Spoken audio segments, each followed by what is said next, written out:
53వ డివిజన్లో మరొక మహిళతో మనం మాట్లాడదాం. మీ పేరేంటి? నా పేరు జి సులోచన. సులోచన గారు, ఓకే. ఇక్కడ ఎప్పటి నుంచి ఉంటున్నారు మీరు? మేము 35 సంవత్సరాలు. 35 ఏళ్ళుగా ఉన్నారు. ఓకే.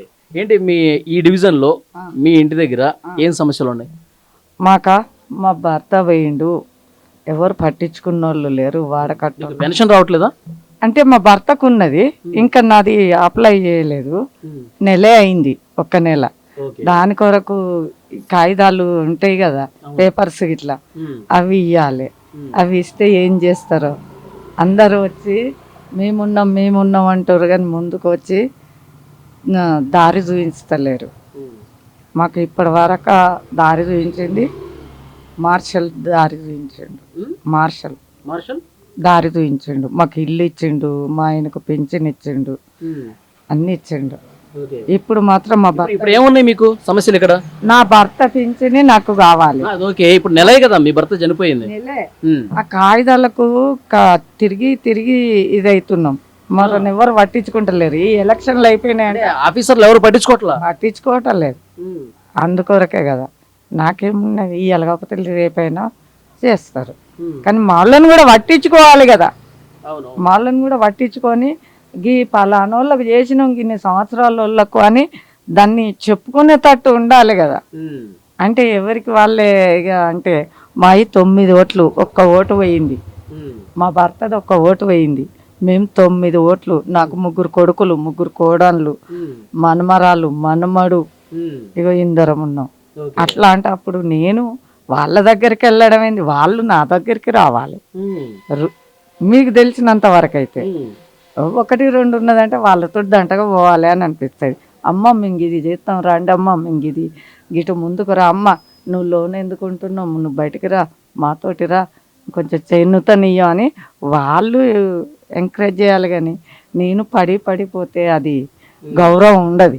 అంటే మీ కాళ్ళ మీద మీరు నిలబడాలి, ఎవరి దగ్గర చేతులు చాచకూడదు. అంతే అదే.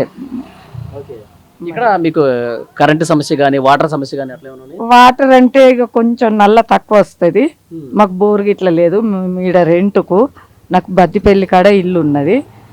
35 సంవత్సరాల నుంచి ఇక్కడే వాళ్ళతో కలిసి ఉన్నట్టుగానే ఉన్నా. మేము ముత్తరాశి వాళ్ళం, అంటే పనులు అమ్మే వాళ్ళం. మేము ఉన్న దానిలో చదువుకుంటాం. 0 అకౌంట్, 0 బిల్ వస్తుంది. నల్ల అంటే కరెంటు, వాటర్ కొన్ని కమ్మి వస్తాయి, చదువుకుంటాం. ఇక ఇది ఇప్పుడు ఎలక్షన్ వచ్చింది, అందరు కూడా మళ్ళీ ఇళ్ల చుట్టూ తిరుగుతా ఉన్నారు. ఎవరు వస్తే బాగుంటుంది అనుకుంటున్నారు మీరు? నేనా ఒక అంతకు చూస్తే ఇప్పుడు ఉన్న జనరేషన్ల పిల్లలకు ఇట్లనైతే మోడీ రావాలి. ఈ ఆడవాళ్లకు అని అంటే ఉన్నది చెప్తున్నా బిడ్డ, అంటే బీజేపీ రావాలంటారు అనుకుంటాం. బండి సంజయ్ అంతా ఇల్లు తిరుగుతా ఉన్నాడు కదా. ఇల్లు తిరిగినా కానీ రావాలి అని కోరుతున్నాం. ఓకే అమ్మా, మార్షల్ తెచ్చుకుంటాం. ఓకే, మార్పు కోరుకుంటున్నారు.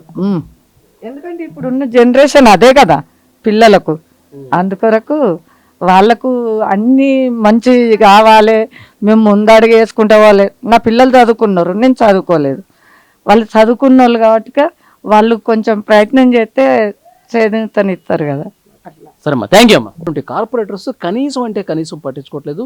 అసలు ఏమాత్రం చెప్పినా కానీ పూర్తిగా నిర్లక్ష్యాన్ని ప్రదర్శిస్తూ ఇటువైపు అసలు కన్నెత్తి కూడా చూడలేదని చెప్పి ఇక్కడ స్థానికులు చెప్తా ఉన్నారు. సో పని చేసే వాళ్ళకే మేము ఓటేస్తాం.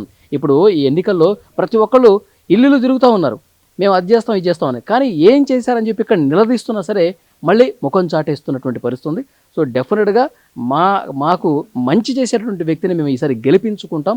మార్పు రావాల్సిందే. ఈ సమస్యల పరిష్కారం కోసం మా చేతులారా మేము మార్పుని తీసుకొచ్చుకుంటామని కూడా వాళ్ళు ధీమాతో చెప్తా ఉన్నారు. ఇది ఇక్కడ ఉన్నటువంటి పరిస్థితి.